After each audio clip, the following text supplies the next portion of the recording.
Hello, मैं गुलाब चंद शर्मा, विषय अध्यापक गणित सिल्लू सोकल के इस यूट्यूब चैनल पर आप सभी का हार्दिक अभिनंदन करता हूं। आज अपने एक नई प्रश्नावली लेके आ रहे हैं, वृत्त की परिधि एवं क्षेत्रफल। आज अपने वृत्त की परिधि एवं क्षेत्रफल के बारे में जानेंगे, सीखेंगे कि वृत्त की परिधि कैसे ज्ञात की जाती है, उसका क्षेत्रफल कैसे ज्ञात किया जाता है। वृत्त की परिधि दी हुई हो तो आप त्रिज्या कैसे ज्ञात करोगे, क्षेत्रफल दिया हो तो त्रिज्या कैसे ज्ञात करोगे, और भी बहुत सी बातें वृत्त की परिधि एवं क्षेत्रफल के बारे में अपने आज सीखेंगे। तो सर्वप्रथम वृत्त की परिभाषा क्या होती है। वृत्त एक तल पर नियत बिंदु से समान दूरी पर स्थित अनंत बिंदुओं का समूह एक वृत्त कहलाता है। अर्थात ये एक नियत बिंदु है और नियत बिंदु से समान दूरी पर स्थित अनंत बिंदुओं का जो ये समूह है, जिसको मिलाने पर एक वृत्त बन जाता है, ये एक वृत्त कहलाता है। ये संपूर्ण गोल घेरा होता है, वो वृत्त की परिधि कहलाता है। इसको हम वृत्त का परिमाप भी कह सकते हैं। आप इसके ऊपर एक यहाँ से लेकर के यहाँ से एक धागा रखिए, धागे को उसके ऊपर पूरा रखिए, यहाँ से लेकर के यहाँ तक जब धागा पूरा आ जाए, उस धागे की जो लंबाई होती है वो उस वृत्त का परिमाप कहलाता है। परिमाप, परिधि, परिमिति, ये एक ही शब्द है। परिधि का तो संपूर्ण गोल घेरा वृत्त की परिधि कहलाता है। इसको हम परिमाप भी कहते हैं, इसको हम परिमिति भी कहते हैं। ज्यादातर हम परिधि के नाम से इसको जाना जाता है। ये संपूर्ण गोल घेरा वृत्त की परिधि कहलाता है। और परिधि ज्ञात करने का जो सूत्र होता है वो 2πr होता है। 2πr, 2 पाई का मान 22/7। जब तक कि आपको प्रश्न में न कहे 22/7 का प्रयोग कीजिए। अगर प्रश्न में आपको पाई का मान 3.14 कहे तो आप पाई का मान 3.14 भी ले सकते हैं। 3.14, 2 का 2, पाई का मान 22/7 या 3.14। और आर क्या होती है, वृत्त की त्रिज्या होती है। तो सब एक नियत बिंदु होता है, उस नियत बिंदु से अनंत बिंदु के जो समूह होते हैं वहां तक की दूरी होती है, वो त्रिज्या कहलाती है। ये त्रिज्या है, ये वृत्त की परिधि होती है। वृत्त की परिधि, परिमाप, परिमिति ज्ञात करने का सूत्र 2πr आता है। अर्धवृत्त की परिधि और परिमाप अगर आपको ज्ञात करना हो, अर्धवृत्त की अगर आपको परिधि ज्ञात करनी हो तो πr + 2r सूत्र लगेगा। πr + 2r। आगे एक ध्यान रखना, परिधि ज्ञात करना हो तो इसी इकाई का प्रयोग किया जाएगा। सेमी है तो सेमी, मीटर में, क्योंकि इसकी लंबाई ही ज्ञात की जा रही है। और जब किसी की लंबाई ज्ञात करनी है तो उसको इकाई सेमी है, सेंटीमीटर है, मीटर है, किलोमीटर, जो भी इसकी इकाई है उसी इकाई में ही इसको दर्शाया जाता है। उसी प्रकार अर्धवृत्त की परिधि ज्ञात करनी है तो πr + 2r का प्रयोग करेंगे। अब आगे क्षेत्रफल, कोई वस्तु तल पर जितना स्थान घेरती है वो उसका क्षेत्रफल है। अब ये वृत्त, इस वृत्त ने इस श्यामपट पर, ये जो श्यामपट है इसके ऊपर इस वृत्त ने कितना स्थान घेरा है वो उसका क्षेत्रफल है। तो वृत्त का अगर अपने को क्षेत्रफल ज्ञात करना हो, क्षेत्रफल ज्ञात करने का सूत्र होता है πr²। πr² और क्षेत्रफल हमेशा वर्ग इकाई में मापा जाता है। क्षेत्रफल हमेशा वर्ग इकाई में मापा जाता है। उसके बाद में आ गया अर्धवृत्त। अर्धवृत्त का क्षेत्रफल ज्ञात करना हो तो सूत्र हो गया 1/2 πr²। अर्थात जो वृत्त का क्षेत्रफल πr² होता है उसके ऊपर 2 का भाग दे देंगे, वर्ग इकाई। ये वृत्त की परिधि 2πr, अर्धवृत्त की परिधि πr + 2r, वृत्त का क्षेत्रफल πr² और अर्धवृत्त का क्षेत्रफल जो होता है वो 1/2 πr² होता है। ये इसके सूत्र है। तो आज अपने वृत्त की परिधि ज्ञात करना सीखेंगे कि आपको वृत्त की परिधि कैसे ज्ञात कर सकते हैं। एक क्वेश्चन है कि एक वृत्त की त्रिज्या 7 सेमी है। आपको उसने पूछ लिया कि वृत्त की परिधि ज्ञात करो। एक वृत्त की त्रिज्या 7 सेमी है, उसकी परिधि ज्ञात करो। परिधि ज्ञात करने का सूत्र आपको तुरंत याद हो जाना चाहिए। वृत्त की परिधि ज्ञात करने का सूत्र 2πr होता है। तो वृत्त की परिधि ज्ञात करना हो तो आपने को वृत्त की परिधि बराबर 2 गुणा पाई का मान 22/7 इंटू r। अपने पास 7 है। अब ये 7 से 7 कट गया, 22×44। आगे सेमी है तो सेमी लिखा जाएगा। ये इसका आंसर आ गया। ये वृत्त की परिधि है। बड़ा ही आसान सा क्वेश्चन बनता है ये।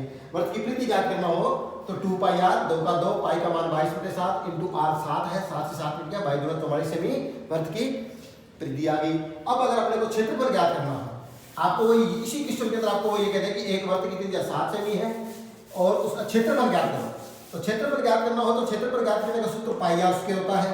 आगे वर्ग इकाई का प्रयोग करना है तो पाई का मान 22/7, r की स्क्वायर का मतलब इंटू r, अर्थात 7 × 7, 7 से 7 कट गया, 22×7 154।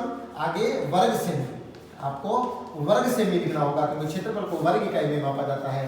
तो ये वृत्त का क्षेत्रफल ज्ञात करने का सूत्र है πr²। इस तरह से आपको लिखना है। परिधि ज्ञात करना हो तो सीधी इकाई सेमी आई थी और क्षेत्रफल ज्ञात करना था तो वर्ग सेमी आएगा। तो क्षेत्रफल ज्ञात करने का सूत्र πr² वर्ग इकाई, पाई का मान 22/7, 7 × 7। अपने जो ये सीख रहे हैं वो एक बड़ी सरल और साधारण सी भाषा में अपने ये वृत्त की परिधि और क्षेत्रफल के बारे में सीख रहे हैं।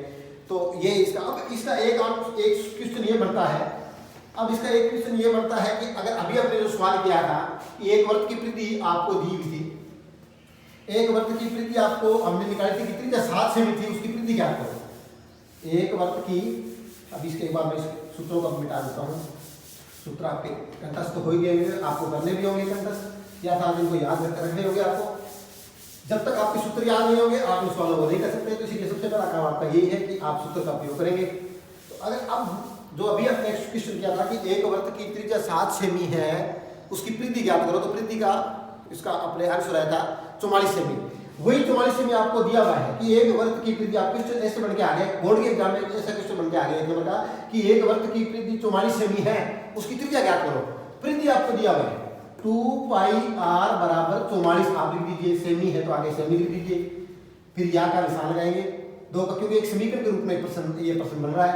2 का 2, पाई का मान 22/7, r अपने को ज्ञात करना है, r अपने पास है नहीं, बराबर 44, इसके बटा में आप 1 लगाए, r के गुणा में 22/7 तो 2/1 है, वो इधर भाग में जाएगा तो संख्या पलट जाएगी। तो पहले लिखिए 44 गुणा में 2/1 इधर आकर के 1/2 हो जाएगा, और 22/7 इधर आकर के 7/22 हो जाएगा।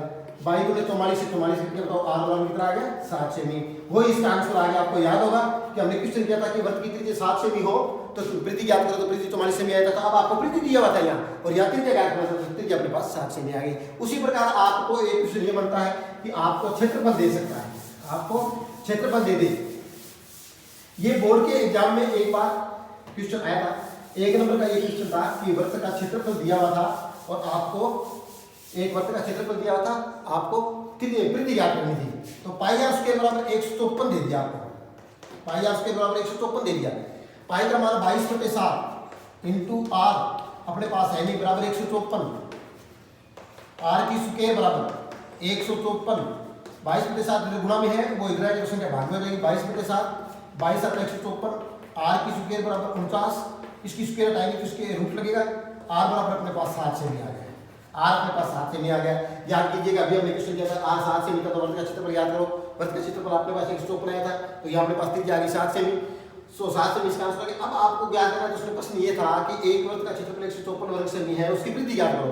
परिधि से पहले अपने त्रिज्या ज्ञात करनी पड़ेगी, और त्रिज्या आने के बाद में आपको पता है परिधि ज्ञात करने का सूत्र 2 पाई r होता है। 2 का 2 पाई का मान 22/7 इंटू 7 8 22 44 सेमी इसकी वृत्त की परिधि आ जाएगी। तो इस तरह का एक क्वेश्चन आपको पेपर में आ सकता है। अब एक क्वेश्चन यहाँ, एक अर्धवर्ताकार प्लाट, एक अर्धवर्ताकार प्लाट, वर्ताकार नहीं अर्धवर्ताकार प्लाट की त्रिज्या आपको 21 मीटर दे रखी है, 21 मीटर दे रखी है, उसका परिमाप और क्षेत्रफल पूछा है। तो आप सबसे पहले लिखो अर्धवर्ताकार प्लाट का, अर्धवर्ताकार प्लाट का परिमाप परिधि परिमिति एक ही बात, पाई r + 2r एक सूत्र बताया था मैंने आपको। अर्धवर्त का परिमाप ज्ञात करना हो, परिधि ज्ञात करना हो, तो पाई का मान 22/7 गुणा में 21 त्रिज्या है, प्लस 2 गुणा 21, 7 या 21, पाई की 66 प्लस 21 गुणा 42, 6 2 8 6 4 10 108 मीटर इसका आंसर आ गया। ये इसका परिमाप आ गया।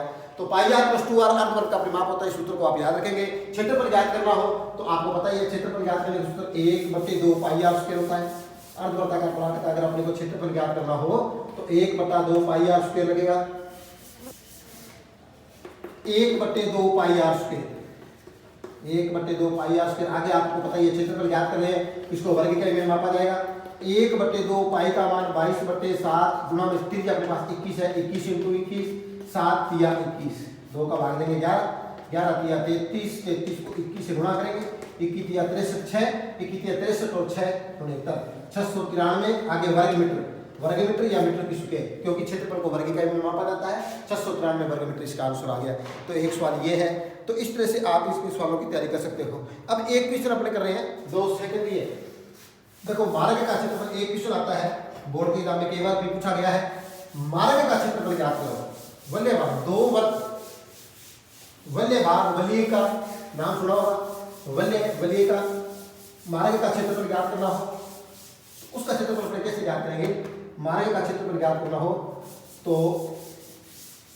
देखिए, एक मैं भी आप आकृति बना के समझा रहा हूँ कि मार्ग का मतलब जैसे एक वर्त है, 2 सेकंड ये वर्त है, एक वर्त ये है, एक वर्त ये है, 2 सेकंड ये वर्त है, ये दो सहकेंद्रीय वृत्त हैं, इन दोनों वृत्तों के बीच का जो भाग है परिबद्ध क्षेत्र का क्षेत्रफल जिसको हम कहते हैं, वलय भाग वलय का मारक का क्षेत्रफल अगर आपको ज्ञात करना हो तो आप यहाँ से लेकर के यहाँ तक ये बड़े वर्ग की त्रिज्या होगी, ये छोटे वर्ग की त्रिज्या होगी, बड़े वर्ग की जो त्रिज्या उसको r1 से व्यक्त करेंगे, छोटी त्रिज्या को r2 से व्यक्त करेंगे, बड़े वर्ग के क्षेत्रफल में से छोटे वर्ग का क्षेत्रफल निकाल देंगे। इसको वलय भाग का क्षेत्रफल कहते हैं, मारक का क्षेत्रफल कहते हैं, या इसको दो वृत्तों के परिबद्ध क्षेत्र का क्षेत्रफल भी कहते हैं।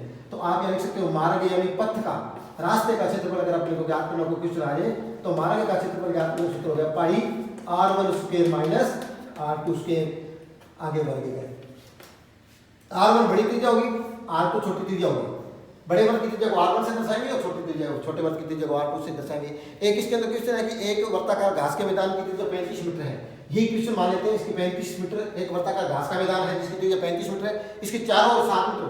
अब ये वर्ताकार घास का मैदान है, इसकी त्रिज्या अपने को बताइए इसने 35 मीटर, इसके चारों ओर 7 मीटर, ये थोड़ा मार्ग है, 7 मीटर थोड़ा मार्ग बना हुआ, मार्ग का क्षेत्रफल पूछा है। तो यहाँ आपका सबसे बड़ा काम आपको ये होगा कि आपको r1 निकालना होगा। r1 देखिए ये वर्ताकार घास का मैदान है, इसके चारों 7 मीटर थोड़ा मार्ग बना हुआ है, 35 मीटर ये जिसकी त्रिज्या थी, 7 मीटर ये थोड़ा मार्ग है, तो 35 प्लस 7 ये r1 हो गया, r1 हो गया अपने पास 42 मीटर, और r2 कितना है, जो वर्ताकार घास के मैदान है वो r2 बन जाएगी, r2 अपने पास 35 मीटर है, तो r1 अपने पास 42 है। r1 आपको कई बार प्लस में करके आपको निकालना पड़ेगा और कई बार आपको r1 सीधी भी दे सकता है वो, तो r2 आपके पास यहाँ 35 है, जो वर्ताकार घास का मैदान है। अब आप मार्ग का क्षेत्रफल यहाँ लिखेंगे, मार्ग का क्षेत्रफल पाई का मान 22/7, जब तक आपको पसंद में रहेगा 3.14 लेना है तो 3.14 यानी तो 22/7 लेंगे। r1 आपके पास 42 है, 42 स्क्वायर माइनस 35 की स्क्वायर, आगे वर्ग मीटर लिखते जाएंगे। 22/7 वर्ताकार घास के मार्ग का क्षेत्रफल 22/7, 42 को 42 से गुणा करें, माइनस 35 को 35 से गुणा करके घटा सकते हो आप, या इसके अंदर एक गुणनखंड का नियम होता है, आपके पास गुणनखंड का एक तीसरा नियम होता है a square minus b square. a square minus b square का मतलब होता है a प्लस b और a माइनस b। अगर आपके पास a square minus b square, a plus b और a माइनस b भी लिख सकते हो आप, जैसे यहाँ मैं लिख रहा हूँ a square minus b square, a को मैंने यहाँ 42 को मैंने a मान लिया, 35 को मैंने b मान लिया, तो a square minus b square 42 plus 35 और 42 माइनस 35, बड़ा कोष्टक बंद आ गया, वर्ग मीटर 22/7, मार्ग का क्षेत्रफल बराबर 22/7, 5 और 2 7, 4 और 3 7 77 इंटू 42 में से 35 गया 7 से 7 गया 22 7 153, 15 22 7 153 और 15 169, 1694 वर्ग मीटर मार्ग का क्षेत्रफल आ गया। यहाँ से दोबारा मैं बताना चाहता हूँ आपको 22/7 a square minus b square, मैंने a square minus b square a plus b और a माइनस b नियम लगाया, गुणनखंड का तीसरा नियम है। आप 42 की स्क्वायर करके उसमें से 35 की स्क्वायर माइनस करके भी आप कर सकते थे, तो भी इसका आंसर यही था। तो ये है दो वृत्तों के परिबद्ध क्षेत्र का क्षेत्रफल ज्ञात करना हो तो पाई r1 square minus r2 square, इसको मार्ग का क्षेत्रफल कहते हैं, पथ का क्षेत्रफल भी कहते हैं, दो वलय भाग का क्षेत्रफल भी कहते हैं, और दो वृत्तों के परिबद्ध क्षेत्र का क्षेत्रफल पाई r1 square minus r2 square. जैसे अभी मैं आपको ये बता रहा था कि आपको यहाँ r1 है वो 35+7, यानी आपको r1 निकालना पड़ा। एक क्वेश्चन में दोबारा इसमें पढ़ रहा हूँ, इसी प्रश्न को पढ़ करके दोबारा एक क्वेश्चन और पढ़ रहा हूँ, दोनों में आपको अंतर देखना है। एक वर्ताकार घास के मैदान की त्रिज्या 35 मीटर थी, इसके चारों ओर 7 मीटर चौड़ा मार्ग बना हुआ है, तो यहाँ आपको r1 निकालना पड़ा, क्योंकि 35 मीटर वर्ताकार घास का मैदान था, उसमें 7 मीटर जोड़ना पड़ा, तब r1 आया। अब एक क्वेश्चन और बोल रहा हूँ, दो सहकेंद्रीय वृत्तों की त्रिज्या 4 सेमी और 3 सेमी है, दो सहकेंद्रीय वृत्तों की त्रिज्या 4 सेमी और 3 सेमी है। अब उसने कह दिया कि इन वृत्तों से परिबद्ध क्षेत्र का क्षेत्रफल पूछा है, अर्थात मार्ग का क्षेत्रफल ज्ञात करो, पथ का क्षेत्रफल या दो वृत्तों के परिबद्ध क्षेत्र का क्षेत्रफल पूछे तो इसका ये लिखना है। अब आपको ये ध्यान में रखना है कि यहाँ अपने को प्लस करना है नहीं करना, क्योंकि यहाँ आपको उसने r1 और r2 अलग अलग आपको दे दिया कि दो वृत्तों की त्रिज्या 4 सेमी और 3 सेमी, तो बड़े वृत्त की त्रिज्या 4 सेमी होगी, छोटे वृत्त की त्रिज्या 3 सेमी होगी, तो r1 4 हो गया, r2 3 हो गया, लेकिन यहाँ अपने को 35+7 r1 निकालना पड़ा। इस तरह से आपको थोड़ा सा समझना है। तो ये था अपना आज वर्ग की वृद्धि और क्षेत्रफल से संबंधित जो चैप्टर था। तो इसी क्रम में आगे इस वर्ग से संबंधित कुछ और भी पार्ट्स हैं अपने पास, अभी त्रिज्याखंड है, लघु त्रिज्याखंड है, दीर्घ त्रिज्याखंड है, वर्तखंड है, उनके क्षेत्रफल आगे आने वाली वीडियो में आप सीखेंगे। तब तक लिए आप पढ़ते रहिए।